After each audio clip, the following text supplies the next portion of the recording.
मेरे बेटे की शादी मैंने बहुत मुश्किल से की थी। वो एक लड़की से प्यार करता था, लेकिन मैं नहीं चाहती थी कि उसकी शादी उसी लड़की से हो। मैंने उसे बहुत समझाया और उसकी शादी गांव की एक सीधी सादी लड़की से करवा दी। लड़की का नाम सुधा है।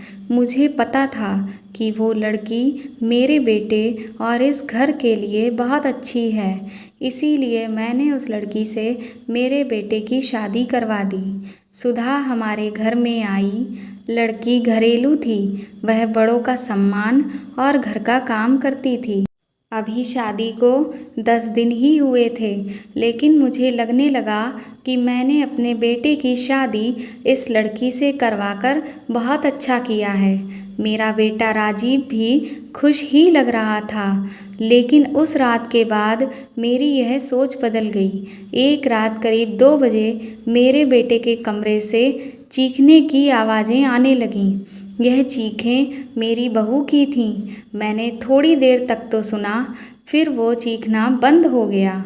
राजीव के पिता मेरे पति को यह सब सुनाई दिया था, लेकिन फिर हमने उन्हें रात में पूछना उचित नहीं समझा, इसीलिए दरवाज़ा नहीं खटखटाया।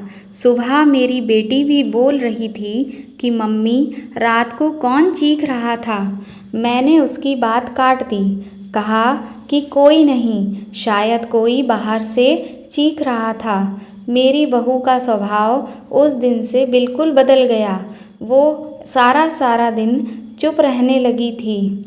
मैंने सोचा शायद पति पत्नी के बीच की कोई बात होगी, इसीलिए मैंने कुछ भी नहीं पूछा। अगली रात फिर 2 बजे वही हुआ। मेरे बेटे के कमरे से फिर से चीखने और रोने की आवाज़ें आने लगीं।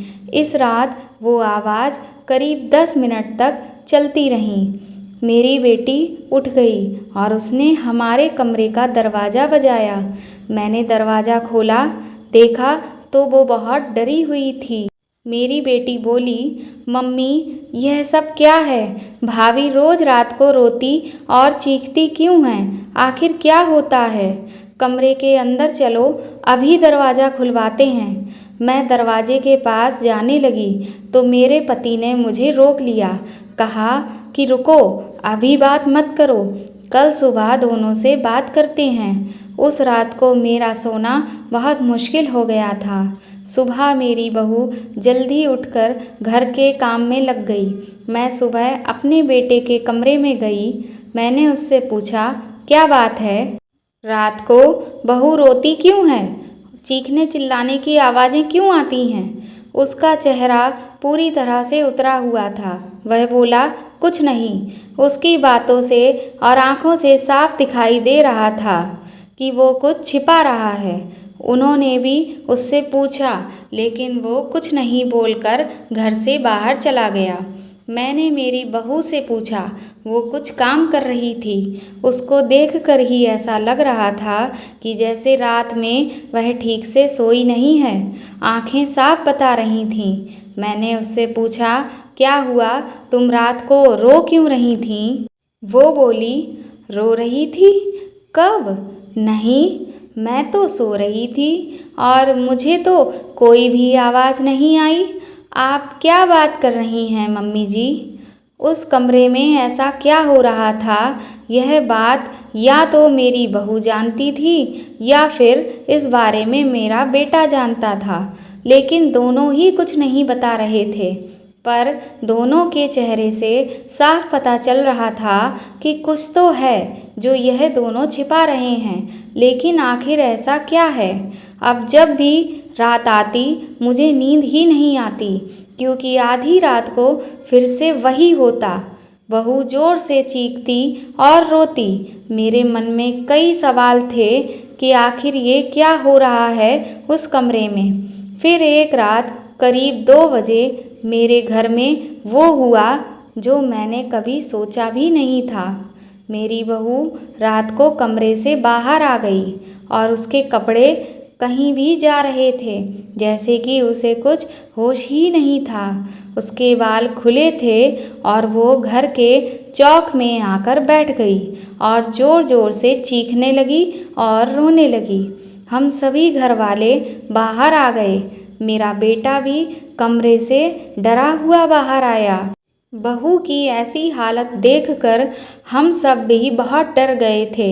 मैंने मेरे बेटे से पूछा कि आखिर यह सब क्या है। वो बोला, बस माँ देख लो, यह रोज़ रात 2 बजे ऐसे ही किया करती है। अब मैं आप लोगों को क्या बताता।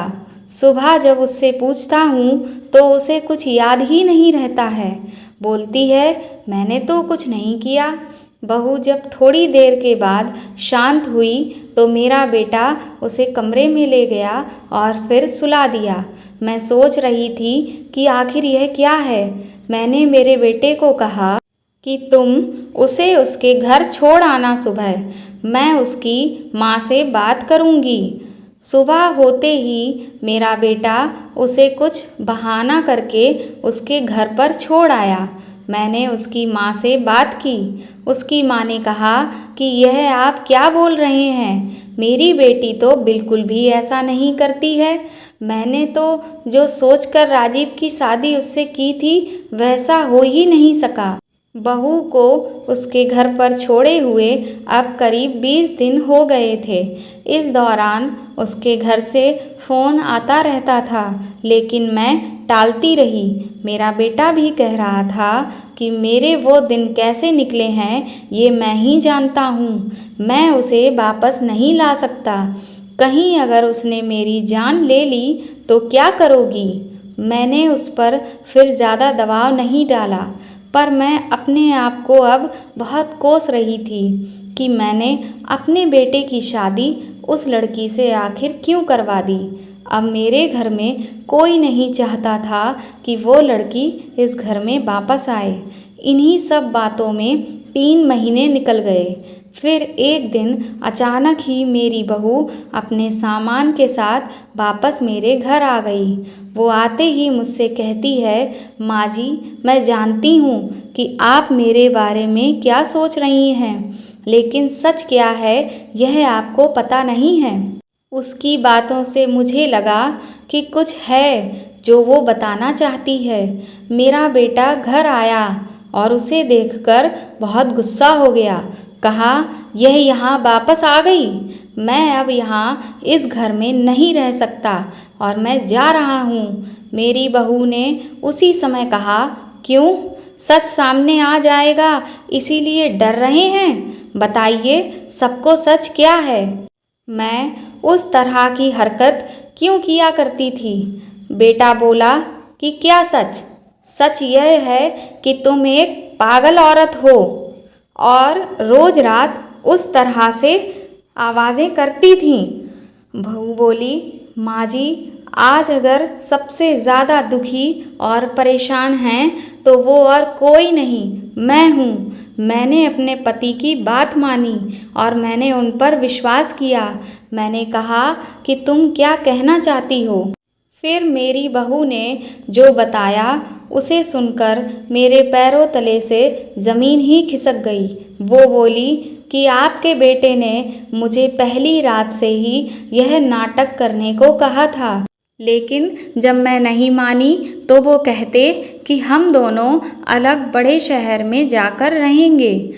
उन्होंने कहा कि अगर ऐसे मेरे घरवाले मुझे नहीं छोड़ेंगे तो हम कैसे रहेंगे, लेकिन तुम इस तरह का नाटक करोगी तो वो डर जाएंगे और फिर हम अलग रहेंगे। पहले मैंने बोला कि यहाँ सबके साथ अच्छा तो है, लेकिन फिर जब वो मुझसे बात नहीं करते थे तो मुझे उनकी बात माननी पड़ी। और फिर मैंने जब सारा नाटक किया तो इन्होंने मुझे मेरे घर पर जाकर छोड़ दिया। मुझे आप सब की नज़रों में इन्होंने पागल और ना जाने क्या क्या साबित कर दिया।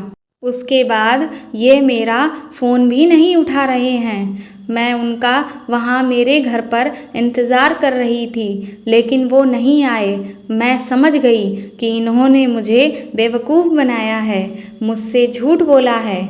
यह मुझे अपनी ज़िंदगी से भगाना चाहते थे। मैं इस बात को समझ गई। अब मैं खुद ही इनसे दूर चली जाऊंगी, लेकिन मैं चाहती थी कि सच आप सभी के सामने आ जाए। मुझे बहू की बातों पर पूरा विश्वास हो गया था। मेरा बेटा बोला, तुम्हें इसे रखना है तो रखो। मेरी शादी तुमने उससे नहीं होने दी जिससे मैं चाहता था, और इस गांव की लड़की से करवा दी। मैं चाहता था कि यह भी यहाँ से चली जाए। तुम परेशान हो और सोचो कि यह मैंने क्या किया। अब भी मैं इसे अपनी पत्नी नहीं मानता। मैंने मेरे बेटे को कहा कि बेटा, तुझे इस घर में रहना है या नहीं, इसका फैसला तू कर ले। मेरी बहू इस घर में ही रहेगी, और जो इसे इसका हक और इज्जत नहीं देगा वो इस घर में नहीं रह सकता। तू इस तरह की साजिश कर सकता है, वो भी सिर्फ अपनी माँ से बदला लेने के लिए। एक भोली लड़की को कुछ भी करने को कह सकता है। पर बेटा, जरा तू सोच, तूने इसे जो करने को कहा इसने किया। ना तो इसने अपने बारे में और ना ही किसी और के बारे में कुछ भी इसने सोचा, सिर्फ तेरा सोचा। सोच, ऐसी पत्नी तुझे कहाँ मिलेगी। तू बहुत बड़ा अभागा है रे, जो इस लड़की को छोड़ेगा। मैं बहुत खुश थी। मैंने अपने बेटे के लिए हीरा चुना था, लेकिन शायद मेरा बेटा ही उसके लायक नहीं था। मैंने मेरी बहू को प्यार से गले लगाया। मेरा बेटा भी कहीं नहीं गया। थोड़े समय तक ज़रूर नाराज़ रहा, लेकिन मुझे पता था कि उस लड़की से कोई प्यार किए बिना कैसे रह सकता था। आखिर धीरे धीरे सब ठीक होने लगा।